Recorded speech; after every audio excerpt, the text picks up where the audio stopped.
Hello everyone, नमस्कार। Welcome to get easy IAS. Myself Satyavrat Upadhyay. आज का टॉपिक ज्योग्राफी से है, ज्योग्राफी के क्लाइमेटोलॉजी से है। बहुत इंटरेस्टिंग टॉपिक है। इस टॉपिक से हम सीखेंगे कि भारत में जो एनुअल रेनफॉल होता है उसका क्या एप्लीकेशन है। ठीक है, एनसीईआरटी हो या टेक्स्ट बुक हो, उसमें एनुअल रेनफॉल का जो भी पैटर्न है वो दिया रहता है, मैप के थ्रू समझाया रहता है। आइसो हाइट्स के माध्यम से भी उसमें समझाया गया, परंतु जनरली 90% स्टूडेंट को ये समझ में नहीं आता है इसका यूज क्या है, इसको समझने से फायदा क्या है। मैं आपको ये कॉन्सेप्ट बताऊंगा। अगर आपने सच में इसको सीख लिया तो आप मेंस आंसर में मिरेकल कर सकते हैं, राइट। तो स्टार्ट करते हैं। देखो, ये भारत का मैप है, मैं पहले ही बना लिया हूं ताकि सुविधा रहे। ठीक है, अब देखो, आपको ये समझना है कि साउथ वेस्ट मानसून जब भारत में इंटर करता है तो रेनफॉल का क्या पैटर्न रहता है। ठीक है, अलग अलग रीजन में, ठीक है, रेनफॉल का पैटर्न अलग अलग होता है, राइट। ये देखो, साउथ वेस्ट मानसून यहां से इंटर करता है कुछ इस प्रकार से। ठीक है, ज्यादातर वो मालाबार कोस्ट से ही टकराता है पहले, ठीक है, केरला कोस्ट पे। अब यहां पे टकराने के बाद क्या होगा, दो चीजें होती हैं। एक तो यहां से एक बे ऑफ बंगाल, जो मतलब बंगाल की जो खाड़ी है, एक यहां पे इस दिशा में बाइफरकेट हो जाता है और मानसून की जो एक धारा जो है, इसको अरब सागर की धारा बोलते हैं, ये सीधे गुजरात की तरफ निकल जाती है। ठीक है, तो पहले ये समझते हैं कि जो वेस्ट कोस्ट है उस पे जब मानसूनी पवनें हिट करती हैं तो क्या होता है। तो मानसूनी पवनें जब यहां पे टकराती हैं तो सामने एक बैरियर आता है, इसको बोलते हैं वेस्टर्न घाट। ये वेस्टर्न घाट माउंटेन रेंज है, ठीक है, ये मैकेनिकल बैरियर है, मानसूनी पवनों के लिए ये अवरोध उत्पन्न करता है, राइट। और इसका नाम है वेस्टर्न घाट। अब वेस्टर्न घाट का मतलब जैसे बनारस घाट होता है ना, कुछ इसी प्रकार से दिखता है। अगर पश्चिम से देखें तो इस तरह की जो टोपोग्राफी है दिखती है, ठीक है, इसीलिए इसका नाम घाट है, वेस्टर्न घाट। तो मैकेनिकल बैरियर की तरह काम करेगा।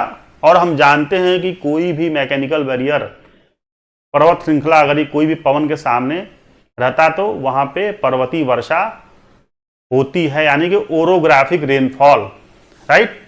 तो पहले इस मैकेनिज्म को हम समझते हैं कि मान के चलिए कि ये है वेस्टर्न घाट,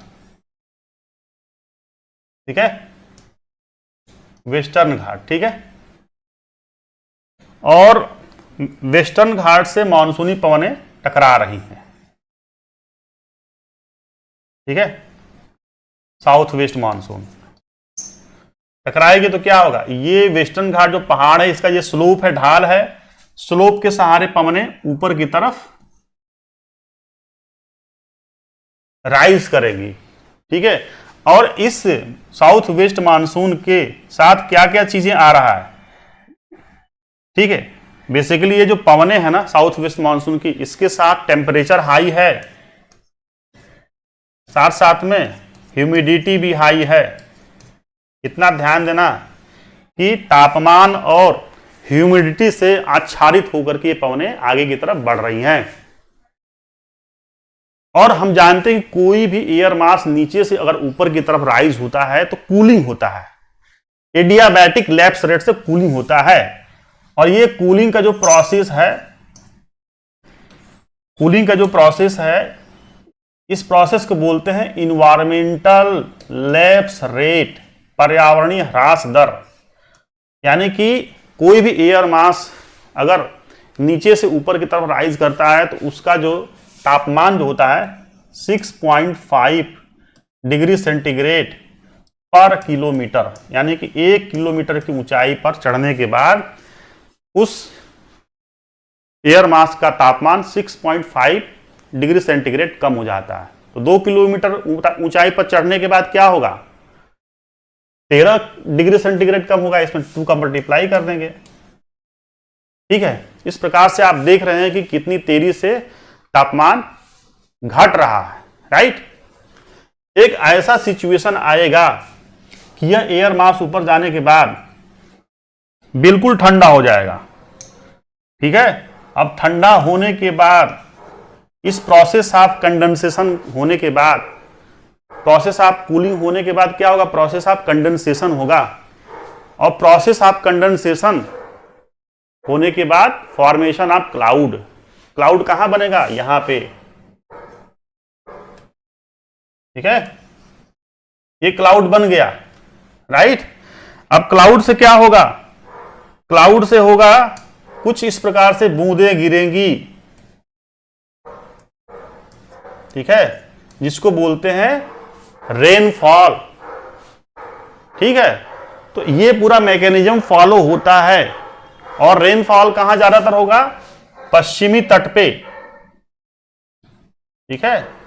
अब यही जो एयर मास है, यही एयर मास क्या है, ऊपर वर्षा कराने के बाद इस साइड में, दूसरे साइड में, मतलब जो पर्वत श्रृंखला है उसके दूसरे साइड में नीचे की तरफ राइट सबडक्ट करेगी, उतरेगी। तो क्या होगा यहां पे, इस क्षेत्र में, इसको बोलते हैं रेन शेडो एरिया या लीवर्ड साइड, ठीक है। यहां पे एयर मास, चूंकि प्रेशर बढ़ रहा है, दबाव बढ़ रहा है हवा का, ठीक है। जब एयर मास ऊपर से नीचे की तरफ आएगा तो क्या होगा, काइनेटिक एनर्जी बढ़ेगा। काइनेटिक एनर्जी बढ़ेगा तो एयर मास का तापमान राइज होगा, ठीक है। यहां पे टेम्परेचर क्या हो रहा था, डाउन हो रहा था, यहां पे टेम्परेचर बढ़ रहा है। तो इस क्षेत्र में यहां पे वर्षा बहुत कम होगा। इसीलिए एनसीईआरटी में पूछा हुआ कि क्या वजह है कि मैंगलोर में 200 सेंटीमीटर से ज्यादा रेनफॉल होता है, जबकि उसी लैटिट्यूड, सेम लैटिट्यूड पे बेंगलोर है, यहां पे बेंगलोर है, यहां पे 70 सेंटीमीटर की रेनफॉल होती है। और यहां पे क्या है, मैंगलोर है, यहां पे 200 सेंटीमीटर, जबकि दोनों शहरों के बीच में मात्र 150 किलोमीटर की डिस्टेंस है, सेम लैटिट्यूड में भी है। तो आपको ये बात समझ में आया कि जब भी पर्वतीय वर्षा होगा तो जिधर से पवनें ऊपर की तरफ राइज होती हैं उधर वर्षा ज्यादा होगा। ये पूरा वर्षा का मैकेनिज्म मैंने बताया। और दूसरे साइड में, लीवर्ड साइड में रेनफॉल कम होगा। इसलिए आप ये समझ में आ गया होगा कि वेस्ट कोस्ट पे वर्षा ज्यादा होगा। अब दूसरी बात यह है कि ये जो बंगाल की खाड़ी की जो पवनें हैं आगे की तरफ जाएंगी, राइट। और यहां पे इसको एक और मैकेनिकल बैरियर मिल गया, कौन सा, इसको बोलते हैं हिमालय रेंज, ठीक है।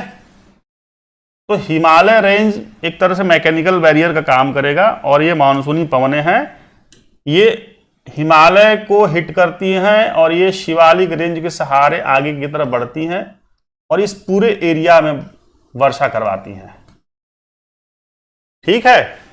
दूसरी बात यह है कि ये जो अरब सागर, ये अरब शाखा जो है मानसून का, ये बिल्कुल सीधे निकल जाएगा। और यहां पे मैं थोड़ा सा और भी जल विभाजक बना देता हूं, वाटर शेड। ये है आपका सतपुड़ा, ये है आपका विंध्यन रेंज और ये है अरावली, ठीक है।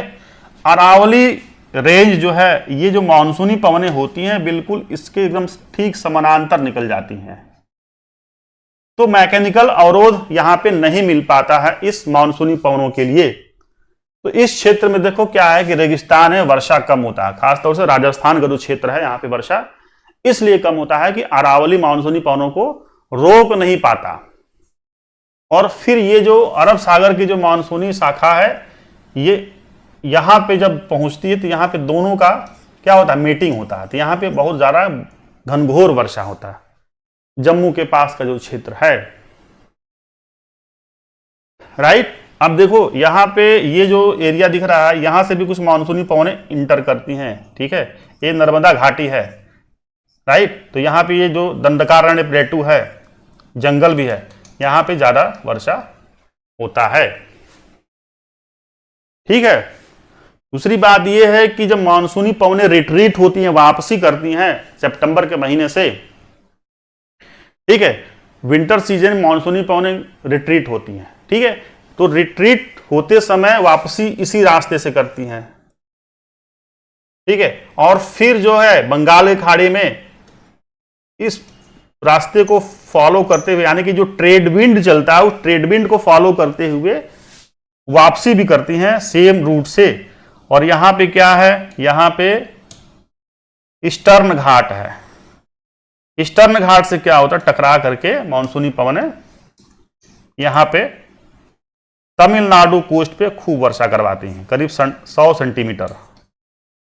तो इतना ध्यान देना है कि जब मानसून एडवांस कंडीशन में होता है, ठीक है, जब मानसून जब बढ़ता है आगे की तरफ, तो केरल के कोस्ट पे, कर्नाटक के कोस्ट पे, ठीक है, महाराष्ट्र के कोस्ट पे वर्षा होता है, साथ साथ में पूरे अंदर जो भारत का जो उत्तरी क्षेत्र है उसमें वर्षा बहुत ज्यादा होता है, ठीक है, छत्तीसगढ़ एमपी में वर्षा खूब होता है, राजस्थान गुजरात में वर्षा कम होती है क्योंकि मानसूनी पवनें अवरुद्ध नहीं हो पाती हैं। लेकिन पुनः जब मानसून रिट्रीट होता है, मानसून की वापसी होती है जिसको प्रत्यावर्तन बोलते हैं, तो रिट्रीट होने पर बे ऑफ बंगाल से, बे ऑफ बंगाल के ऊपर से पवनें आती हैं और हम जानते हैं कि समुद्र में नमी होता है, नमी को सोखते हुए लेकर के आकर के यहां पे उड़ेल देती है। कहां पे, तमिलनाडु कोस्ट पे अच्छी खासी वर्षा होती है। और आप देखते होंगे कि नवंबर दिसंबर में अक्सर समाचारों में सुनते होंगे, देखते होंगे कि साउथ इंडिया में बाढ़ आ गया, तमिलनाडु में बाढ़ आ गया, क्योंकि तमिलनाडु में क्या है, कावेरी नदी है और कावेरी नदी पूरा लबालब भर जाता है पानी से। तो विंटर सीजन में साउथ में बाढ़ आता है और समर सीजन में, रेनी सीजन में नॉर्थ इंडिया में बाढ़ आता है। तो ये मोटा मोटी एक तरह से पूरा मैकेनिज्म है रेनफॉल का। अब इसी पूरे मैकेनिज्म को हम आइसो हाइट्स पे उतारेंगे, राइट। आइसो हाइट्स मतलब कि जब मानसून एडवांस होता है तो सबसे ज्यादा रेनफॉल कहां होगा, वेस्ट कोस्ट पे, राइट। अब इसको आइसो हाइट में हम उतारेंगे। अब देखो आइसो हाइट का मतलब ये होता है कि यहां पे पूरे वेस्ट कोस्ट पे एक 100 सेंटीमीटर का आइसो हाइट बनेगा, ठीक है, क्योंकि मानसूनी पवनें वेस्ट कोस्ट पे अत्यधिक वर्षा करवा रही है, ठीक है।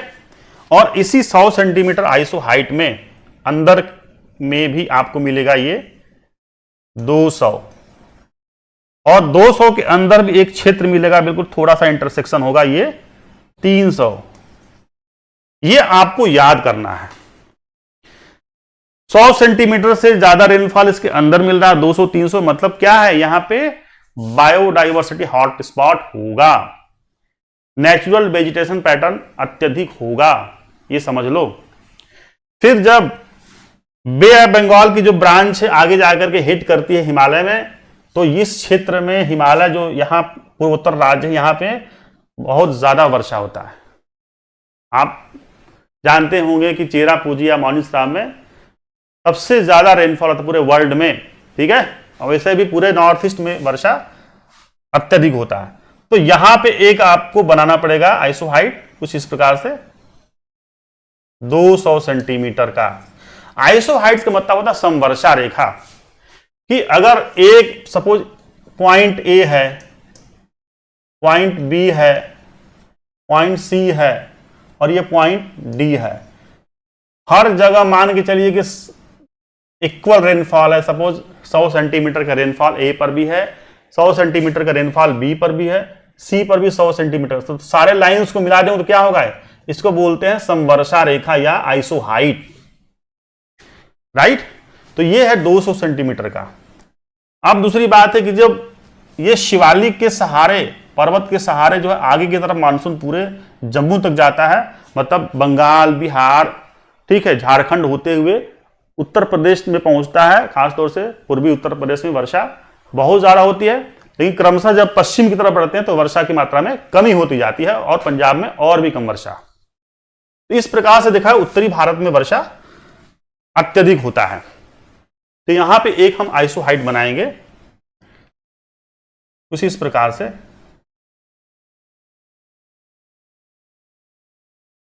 ठीक है, ये आपका हो गया जम्मू, ये हो गया शिवालिक, ये हो गया आपका गोमती, ये सोन, ये दंडकारण्य। ठीक है, ये 100 सेंटीमीटर का रेनफॉल है यहां पे, ये आइसो हाइट 100 सेंटीमीटर का। ठीक है, अब क्या है कि शिवालिक के दक्षिण में तो वर्षा की मात्रा बहुत अधिक होगी, परंतु जैसे शिवालिक के ऊपर की तरफ बढ़ेंगे मिडिल हिमालय में तो थोड़ा सा वर्षा कम हो जाएगा। ग्रेटर हिमालय के पास वर्षा और कम होगा। ग्रेटर हिमालय के बाद जो लद्दाख का क्षेत्र है जास्कर रेंज वाला, उसमें वर्षा नहीं होगा, कम होगा, वो कोल्ड डिजर्ट होगा। तो यहां पे एक आइसो हाइट बनाएंगे, ये है आपका 40, ये 60, 40 वाला जो क्षेत्र है वो लद्दाख का क्षेत्र, लद्दाख में कम वर्षा होती है। ठीक है, 60 कश्मीर का है, और ये है आपका जम्मू के पास 80 सेंटीमीटर का रेनफॉल। दूसरी बात कि ये जो अरब सागर की जो शाखा है, ये जो बिल्कुल अरावली के समानांतर निकल जाती है, तो राजस्थान के क्षेत्र में वर्षा कम होता है। तो यहां पे आइसो हाइट बनाएंगे, यहां पे एक पॉइंट करेंगे ऐसे, ये हो गया आपका 20, ये हो गया आपका 40, और ये हो गया 60। 25 सेंटीमीटर से जब रेनफॉल कम होता है तो ऐसे क्षेत्र को डेजर्ट एरिया बोलते हैं। तो 25 सेंटीमीटर से कम रेनफॉल कहां है, ये 20, यानी कि ये जो क्षेत्र दिख रहा है क्या है, ये थार डेजर्ट है, थार डेजर्ट। ठीक है, थार मरुस्थल। अभी पूरी तरीके से बना नहीं है आइसो हाइट, लेकिन इसको याद कर लीजिए। अब आपको बताएंगे इसका मिरेकल क्या है। राइट, अब देखो, जब मानसून जो है वापसी करता है विंटर सीजन में, तो वापसी भी इसी रूट से करता है जिस रूट से गया है, और फिर जैसे ही पहुंचता है बे ऑफ बंगाल में, ट्रेड विंड को फॉलो करते हुए क्रमशः वह आंध्रा कोस्ट से होते हुए तमिलनाडु की तरफ बढ़ता है, और तमिलनाडु में प्रवेश करने के बाद ईस्टर्न कोस्ट से टकरा करके कोरोमंडल कोस्ट पे अच्छी खासी वर्षा करवाती है। ठीक है, तो यहां पे भी आपको एक 100 सेंटीमीटर का आइसो हाइट मिलेगा एक कोरोमंडल कोस्ट पे। ठीक है, अब एक चीज और है, जब हम मानसूनी पवनें जब इंटर करती है और टकराने के बाद, जब आप ऊपर से वर्षा करवाने के बाद जब दूसरे साइड लीवर्ड साइड में सबडक्ट करती है, नीचे की तरफ बैठती है, तो वर्षा कम होती है। खासतौर से ये इस एरिया की बात हो रही है। ठीक है, तो क्या होगा, यहां पे लीवर्ड साइड है, रेन शेडो एरिया है, रेन शेडो एरिया में वर्षा कम होता है। आप देखिए बेंगलोर में वर्षा कम है, तो यहां का आइसो हाइट कुछ इस प्रकार से बनेगा। ये देखो हॉकी स्टिक है, हॉकी स्टिक जैसा लग रहा है ना, ये हो गया आपका 60, और इसके अंदर ऐसे बिल्कुल एक अंडा बना दो। ठीक है, ये हो गया 40, और ये जो क्षेत्र दिख रहा है,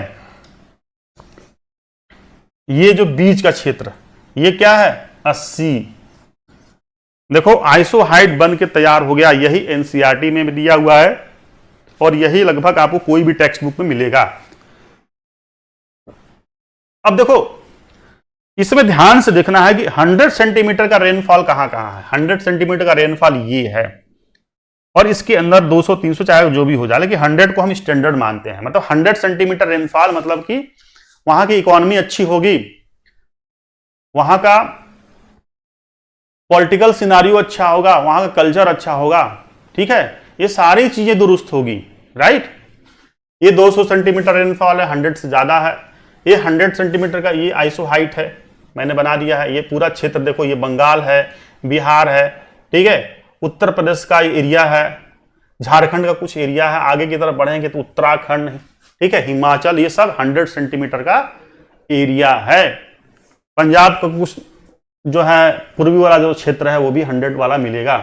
ठीक है, फिर जो है ये 80, ये देखो 60, ये 40। तो अब ये चीज जानो, जहां भी 100 सेंटीमीटर का रेनफॉल है वहां पे 100 सेंटीमीटर का अगर रेनफॉल है ये 100 सेंटीमीटर से कम नहीं होना चाहिए, 100 सेंटीमीटर या उससे ज्यादा। तो वहां पे राइस होगा, चावल, चावल की खेती होगी, ये ध्यान देना है। 100 सेंटीमीटर से रेनफॉल कम है मतलब कि वहां पे सिंचाई की जरूरत पड़ सकती है, ठीक है। 70 सेंटीमीटर का रेनफॉल है तो गेहूं, वीट, गेहूं, ठीक है, 70 to 80% कह सकते हैं, ठीक है, 70 to 80 सेंटीमीटर। और अगर 50 सेंटीमीटर तक है तो वहां पे आपको क्या मिलेगा, ऑयल सीड, मिलेट्स, मोटे अनाज, ठीक है, ग्राउंड नट, ये सारे आपको मिलेंगे। तो ये चीज आपको पता होना चाहिए कि 100 सेंटीमीटर का अगर रेनफॉल तो राइस, तो 100 सेंटीमीटर का क्षेत्र क्या है, ये है, तो ये राइस मिलेगा यहां पे, ये भी राइस मिलेगा। तमिलनाडु कोस्ट पे आप देख लो, चेन्नई में लोग चावल खूब खाते हैं, फिल्मों में भी दिखाया जाता है, ठीक है। ये क्षेत्र जो है देखो राइस का है, हिली एरिया में कहीं कहीं राइस होता है, ठीक है। ये क्या है, पूरा राइस है। 70 सेंटीमीटर, देखो ये पंजाब का कुछ क्षेत्र है, नीचे का हरियाणा का बेल्ट, उत्तर प्रदेश का, पश्चिमी उत्तर प्रदेश, ये क्या है 80 सेंटीमीटर लिखा है ना, यहाँ पे क्या मिलेगा, वीट, गेहूं। और जहां पे 50 सेंटीमीटर या उससे कम है तो आपको मिलेगा मोटे अनाज, ऑयल सीड, ग्राउंड नट, ये सब मिलेगा आपको, मिलेट्स। तो ये राजस्थान का जो क्षेत्र है जहां 50 सेंटीमीटर से कम है, देखो 60 लिखा ना, तो ये जो पूरा क्षेत्र है ये आपको मोटे अनाज, ऑयल सीड, सरसों, ये तुरिया, लोहिया, ये सब आपको मिलेगा। तो एकदम ये साइंटिफिक है, समझ लो, पूरी तरीके से साइंटिफिक है, ठीक है। अगर ये मैप आपको पता है तो आप कोई भी वेजिटेशन पैटर्न या क्रॉप के बारे में बता सकते हो कि अमुक जगह पे अमुक क्रॉप क्यों पाया जाता है, क्योंकि सारा खेल जो है रेनफॉल का है। रेनफॉल प्लस सॉइल मिक्स कर दो, क्रॉप बन गया। अब ये भी है कि रेनफॉल बहुत अच्छा है, सॉइल खराब है तो राइस नहीं होगा, राइट। अब इसी चीज को थोड़ा सा हम आगे बढ़ाते हैं, राइट, इसी चीज को हम थोड़ा आगे बढ़ाते हैं, बहुत इंपॉर्टेंट चीज है, इसको आप ध्यान से देखिएगा। जैसे कि 100 सेंटीमीटर का जो रेनफॉल है, 100 सेंटीमीटर का रेनफॉल, ये स्टैंडर्ड होता है। बोला ना कि ये जो है एक तरह से आर्थिक और सांस्कृतिक क्षेत्र का परिचायक है। जहां पे 100 सेंटीमीटर का रेनफॉल, वहां पे इकोनॉमी स्ट्रांग होगा, ठीक है, कल्चर वहां का स्ट्रांग होगा, ठीक है। अब यहां पे इसको दो भाग में बांटते हैं, एक तो 100 प्लस और एक है 100 माइनस, जहां 100 से कम सेंटीमीटर का रेनफॉल है, ठीक है। तो प्लस वाले में अगर मान के चलिए कि 100 सेंटीमीटर का आइसो हाइट है, तो उस क्षेत्र के बारे में हम थोड़ा सा आकलन करना चाहते हैं, और यही चीज मेंस के लिए आपको लाभदायक होगा, मेंस में आपको यूज करना है इसको। तो रेनफॉल ज्यादा है, प्लस है, मतलब क्या है वहां पे, रेनफॉल ज्यादा है मतलब क्या है, ह्यूमिडिटी ज्यादा है। रेनफॉल ज्यादा है तो ह्यूमिडिटी ज्यादा है, और ह्यूमिडिटी ज्यादा है तो रेनफॉल ज्यादा है, ये दोनों एक दूसरे से जुड़ा हुआ है। यहां पे क्या है, जहां पे 100 सेंटीमीटर से कम रेनफॉल है उस क्षेत्र में क्या होगा, ह्यूमिडिटी कम होगा, ठीक है। अब देखो रेनफॉल ज्यादा है तो क्या होगा, रेनफॉल ज्यादा है तो फ्लड आएगा। 100 सेंटीमीटर ज्यादा रेनफॉल मतलब फ्लड एरिया होगा। देखो ये जितने भी उत्तर भारत की ये राज्य है, बंगाल, उत्तरी भारत, उत्तर प्रदेश, ठीक है, बिहार का जो क्षेत्र है, ये जो क्षेत्र है आप देखते हो कि ब्रह्मपुत्रा नदी, ठीक है, बाढ़ जैसी स्थिति पैदा कर देती है, ठीक है। नॉर्थ ईस्ट स्टेट में ये वाला क्षेत्र हो गया, खासतौर से ईस्ट कोस्ट में, केरल का जो कोस्ट है यहाँ पे भी बाढ़ की स्थिति उत्पन्न हो जाती है। तमिलनाडु में मैं बताया ही कि विंटर सीजन में तमिलनाडु कोस्ट पे बाढ़ आता है ड्यू टू मानसून जब रिट्रीट होता है इस वजह से। ठीक है, तो इस एरिया में जहां पे 100 सेंटीमीटर रेनफॉल ज्यादा है, फ्लड की स्थिति उत्पन्न होगी। ठीक है, लेकिन वही 100 सेंटीमीटर रेनफॉल कम है तो फ्लड यहां पे नहीं आएगा, या आएगा भी तो बहुत कम। ठीक है, अब रेनफॉल ज्यादा है तो क्या होगा, रेनफॉल ज्यादा है तो क्या होगा, इस क्षेत्र में एग्रीकल्चर ज्यादा होगा। एग्रीकल्चर, वहीं रेनफॉल कम है तो एग्रीकल्चर वहां पे थोड़ा सा कम होगा। और रेनफॉल ज्यादा है तो एग्रीकल्चर कौन सा होगा, लेबर इंटेंसिव, जिस राइस हो गया, जिसमें लेबर की खपत ज्यादा हो, tree plantation, rubber plantation, T, coffee, ये सारे जो हैं इसमें लेबर की खपत ज्यादा है, लेबर का डिमांड ज्यादा है, जहां पे 100 सेंटीमीटर से ज्यादा रेनफॉल है। तो इस प्रकार का एग्रीकल्चर का पैटर्न होगा। राइस होगा, जहां पे कम है वहां पे लेबर की खपत कम होगी। ठीक है, जैसे कि गेहूं में क्या है, व्हीट में लेबर कम यूज होते हैं, वहीं चावल में लेबर ज्यादा यूज होते हैं। ठीक है, अब एग्रीकल्चर ज्यादा होगा तो क्या होगा, प्रोडक्शन ज्यादा होगा, प्रोडक्टिविटी ज्यादा होगा, यानी कि किसानों को पर हेक्टेयर फायदा ज्यादा हुआ, लागत कम हुआ। प्रोडक्शन, यहां पे क्या होगा, प्रोडक्शन, ये सब मेंस में यूज होगा, प्रोडक्शन यहां पे डाउन होगा। ठीक है, जब एग्रीकल्चर ज्यादा है, प्रोडक्टिविटी ज्यादा है तो क्या होगा, पॉपुलेशन डेंसिटी ज्यादा होगा ना भाई, लोग ज्यादा बसेंगे। खेती की अगर कमी है, कृषि की कमी है, तो उस क्षेत्र में कौन रहना चाहेगा, कोई नहीं रहना चाहेगा। लेकिन देख लो वेस्ट बंगाल में पॉपुलेशन डेंसिटी बहुत हाई है, उत्तर प्रदेश में पॉपुलेशन डेंसिटी, खासतौर से पूर्वांचल में, पूर्वी उत्तर प्रदेश में, पश्चिमी उत्तर प्रदेश में, बुंदेलखंड को छोड़ दिया है तो पॉपुलेशन डेंसिटी बहुत ज्यादा है, बिहार में बहुत ज्यादा, क्योंकि एग्रीकल्चर लैंड है ना, तो पॉपुलेशन बढ़ेगा। ये सब देखो एक दूसरे से जुड़ा हुआ है। और कहां से मैंने इन्फर किया, 100 सेंटीमीटर आइसो हाइट्स। ठीक है, यहां पे क्या होगा, रेनफॉल कम है, अगर माइनस है 100 सेंटीमीटर से तो पॉपुलेशन कम होगा। ठीक है, ये मॉडल आपको समझ में आ रहा होगा। अब रेनफॉल ज्यादा है तो क्या है, फ्लड ज्यादा है, तो फ्लड ज्यादा होगा, जहां पे पानी की अधिकता ज्यादा है तो उस पानी को क्या करेंगे हम, मैनेजमेंट कैसे करेंगे, कहीं ना कहीं यूज तो करना पड़ेगा, नहीं तो बाढ़ जैसी स्थिति उत्पन्न होगी। तो यहां पे क्या होगा, कमांड एरिया डेवलप होगा।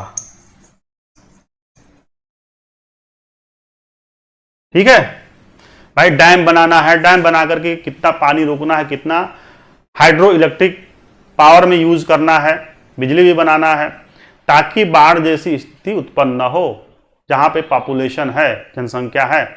ठीक है, तो उस पानी को यूज कैसे करना है, एक्सेस पानी है ना, इस क्षेत्र में एक्सेस पानी है, उत्तरी भारत में यहां पे पानी ज्यादा है तो उसका यूज करना है, तो कमांड एरिया डेवलप होगा। और जहां पे पानी कम है, तो जहां पानी कम हो तो क्या होगा, उसके लिए आपको उस पानी का मैनेजमेंट करना पड़ेगा, तो वाटर शेड मैनेजमेंट होगा।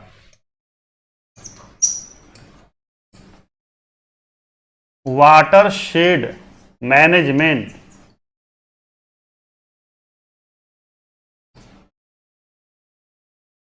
ठीक है। अब नदी जोड़ो परियोजना की बात की जा रही है कि भाई नदी, एक नदी को दूसरे नदी से जोड़ दो।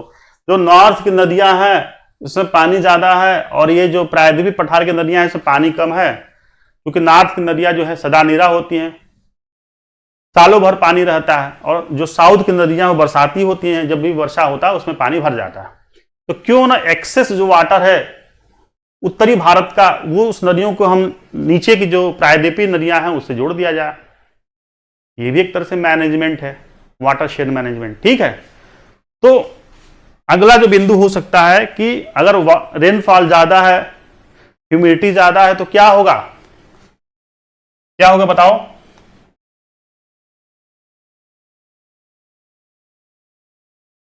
वहां पे एवरग्रीन फॉरेस्ट होगा,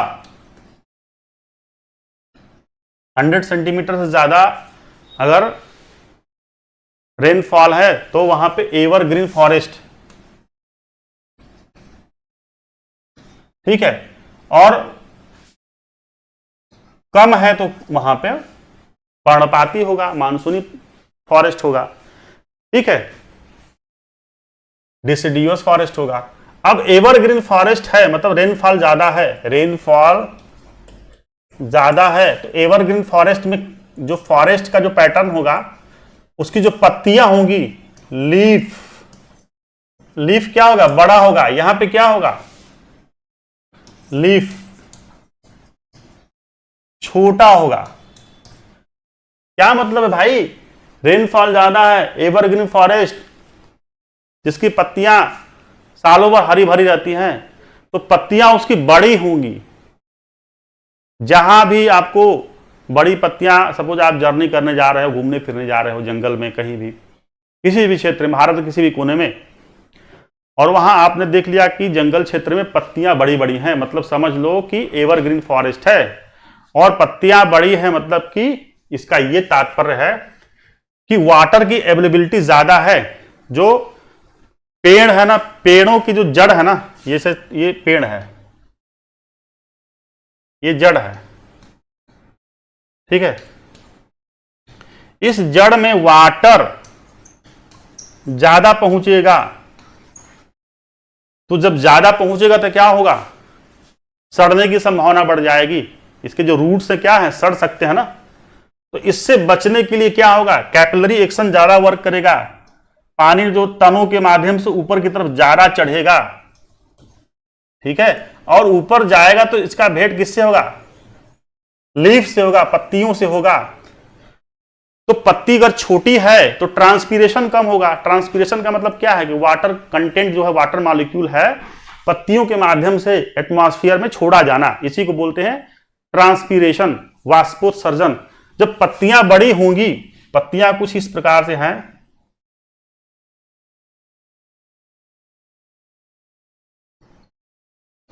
अगर पत्तियां बड़ी होंगी तो क्या होगा, सरफेस एरिया बढ़ गया। सरफेस एरिया बढ़ गया तो जो ट्रांसपीरेशन का दर है वो भी बढ़ गया, वाटर कंटेंट जो है बाहर ज्यादा निकलेगा, ठीक है। तो ये जड़ों को बचाने के लिए पत्तियां बड़ी हो जाती हैं, ताकि पानी जो है, जो जड़ की जो वाटर है जमा हुआ, वो जल्दी से निकल जाए एटमॉस्फेयर में, इसी को बोलते हैं ट्रांसपीरेशन। और साथ साथ में जमीन भी भीग रहा है, सॉइल भी भीग रहा है, तो उसमें से भी ट्रांसपीरेशन होता है, वेपोरेशन होता है। तो टोटल जो एक टर्मिनोलॉजी है उसको बोलते हैं पीईटी, पोटेंशियो इवेपो ट्रांसपीरेशन, ठीक है। यदि ये ज्यादा है रेनफॉल से, मतलब रेनफॉल जितना भी हो रहा है उससे ज्यादा है पोटेंशियो इवेपो ट्रांसपीरेशन, मतलब कि पत्तियां बड़ी मिलेंगी, लीफ बड़ी मिलेगी, ये ध्यान देना है, इस प्रकार से पत्ती मिलेगी। और आप समझो, जिस ये आपको कहीं भी जंगल में दिख जाए तो मत समझ लो कि एवरग्रीन फॉरेस्ट है। और यदि पीईटी, पोटेंशियो इवेपो ट्रांसपीरेशन, कम है, मतलब पत्तियों द्वारा निकाला गया जो पानी की मात्रा है वो कम है, इसका तात्पर्य है किससे कम है, रेनफॉल से कम है। इसका मतलब है कि लीफ आपको छोटी मिलेगी, और बहुत छोटी, कुछ इस प्रकार से, और भी छोटी मिल सकती है, जितना रेनफॉल कम उतना छोटी। अब एकदम कांटेदार वृक्ष मिल गया, नागफनी का पौधा जैसा, और एकदम बिल्कुल जो बेर होता है, बबूल देखो एकदम छोटा छोटा लिप्स, तो बबूल कहां मिलेगा आपको, राजस्थान के क्षेत्र में, इस क्षेत्र में, ठीक है। राजस्थान के एरिया में आपको छोटे छोटे पत्ते मिलेंगे, क्योंकि वहां पे रेनफॉल कम है। रेनफॉल कम है तो क्या होगा, जड़ उसकी और गहरी होगी, ये जड़ और गहरी मिलेगी पानी की तलाश में, पानी उसको ज्यादा चाहिए, और पानी को बचाना भी है क्योंकि टेम्परेचर ज्यादा है, सोलर इंसोलेशन ज्यादा है, तो इसलिए पानी बचाने के लिए उसकी पत्तियां बिल्कुल छोटी हो जाती हैं। और जितना ज्यादा मतलब टेम्परेचर हाई होगा और वर्षा कम होगी, खासतौर से रेगिस्तान क्षेत्र में, डेजर्ट एरिया में, वहां पे आपको कांटेदार वृक्ष मिलेंगे, बिल्कुल छोटे मतलब बिल्कुल छोटी छोटी पत्तियां। बबूल की पत्तियां छोटी होती हैं, लेकिन उस कहीं कहीं पे तो पत्तियां ही नहीं मिलेंगी, कांटेदार वृक्ष मिलेंगे। तो ये पूरा फंडा समझ लो। ये जो है ये कहां से निकल के आया? ये निकल के आया जो एनुअल रेनफॉल है भारत का, एनुअल रेनफॉल, और ये इसका मैंने एप्लीकेशन बता दिया आइसोहाइड्स के माध्यम से। अब देख लो यहां पे आपको इस क्षेत्र में जहां पे रेनफॉल ज्यादा है,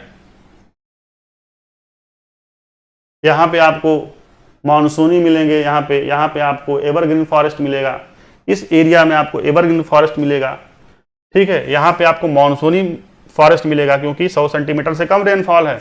इस क्षेत्र में जहां 60 से कम है, 40, 20, यहां पे पत्तियां बिल्कुल छोटी छोटी मिलेंगी, और जहां 20 है बिल्कुल मतलब कि डेजर्ट एरिया है, वहां आपको पत्तियां गायब हो जाएंगी पेड़ों से, सिर्फ कांटे ही मिलेंगे।